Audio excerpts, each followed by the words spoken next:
Hello everyone! I thought I would finally do my very first sit-down video, so bear with me if this is a little bit, I'll just be blunt, awkward. I am new to the YouTube world, but I'm not new to watching YouTube videos. I've been watching YouTube for years, and this pandemic finally pushed me out of my shell to make my own by helping other violinists, young violinists, and also just to put content out there that's positive.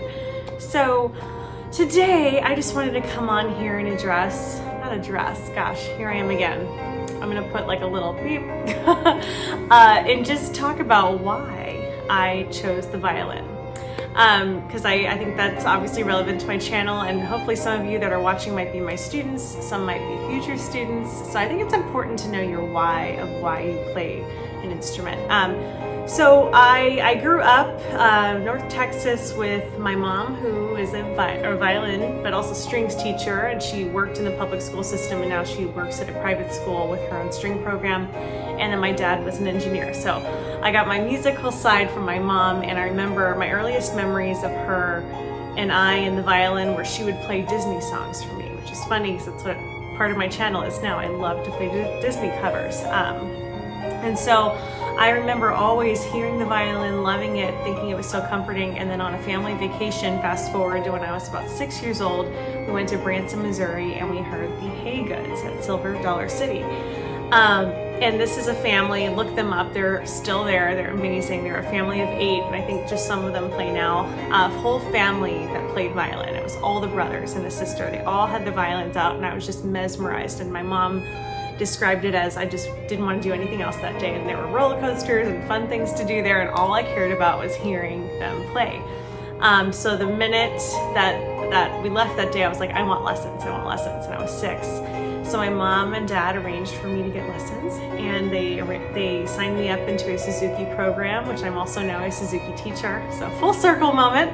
And I found my very first violin teacher, and she, I think, still teaches here in DFW. So fast track through all the years, I stuck with it. I loved it. I played with my mom, and my sister joined, and it was a lifestyle. It was something I did. It was my thing. And I remember at an early age, I just kind of got the songs. I was one of those students who kind of had the ear, I guess, for it. And just side note here, I don't believe in talent. I believe talent is earned. I believe it's earned by hard work.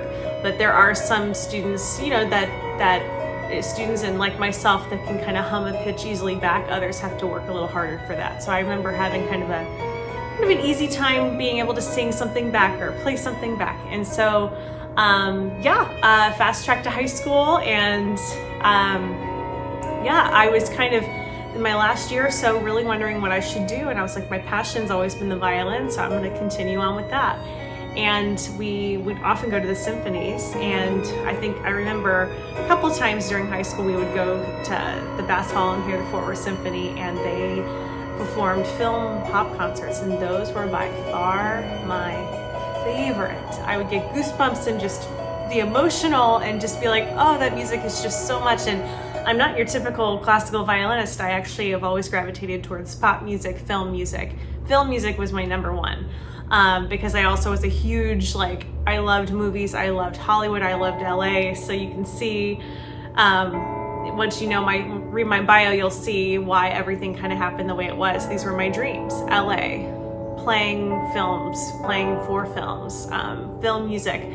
And so that kind of became my destiny, I guess, in a way, or kind of what I manifested for myself as a violinist. So I went to UT Arlington. Shout out to UT Arlington, a wonderful school, really, really whipped me into shape. And if my teacher ever watches this, she will know, she whipped me into shape, but I am so thankful for her.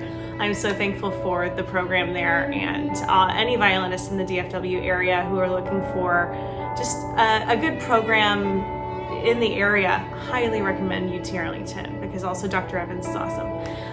Again, side note, shout out.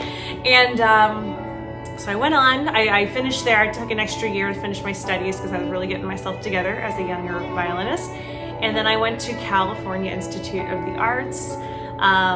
Did the 2-year grad school program there, studied with amazing people, and that was really how I got my foot in the door for living in LA and working in LA afterwards. So I finally feel like 2012 is when my dream really started to happen and opportunities started to come. And yeah, anyway, that could be a whole nother video, but basically, to wrap it all up with a bow for the end, I just want to say my why was obviously the Haygoods initially are the ones who drew me to the instrument, but through all the years, all the grind, everything, music has united me with so many people. It's given me a voice and a language between me and other musicians that if you're not a musician, you can't quite understand. You know, it's another whole language. But even if you're not a musician, you can enjoy it just by listening, of course. And that's why we do it as well.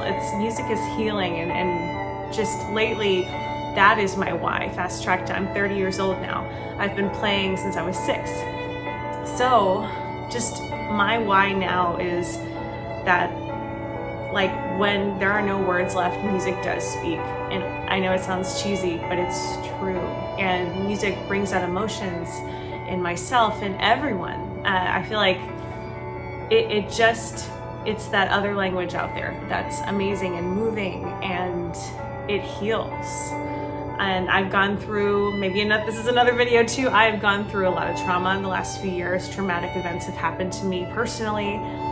And after one of them, I almost walked away from the violin, but I came back because it is truly in my soul, and I love it with all my heart, and I hope, and that's why I pick the covers I do. And in the future, I want to put more real talk videos like this out there, just to give other students kind of some insight, background into what I've gone through, and to maybe help them. So again, the final point of all this is to say it's important to know your why. It's important to have someone you're playing all these concerts and recitals for. I recently told a student that yes, it's important to play for the audience and please the audience, but play for yourself. And I'm a Christian, so I play for God, and whatever you believe in, have your why. It's part of your why. Who do you play for? Who are you doing this for? And also just to help people in general who might be there in the audience, needing that musical comfort. So, all right, I'm gonna end on that note for today, and yeah, thank you for coming. Thank you for tuning in. Please give me a thumbs up if you liked it, subscribe, and yeah, I'm gonna keep on bringing more videos at you. All right, bye.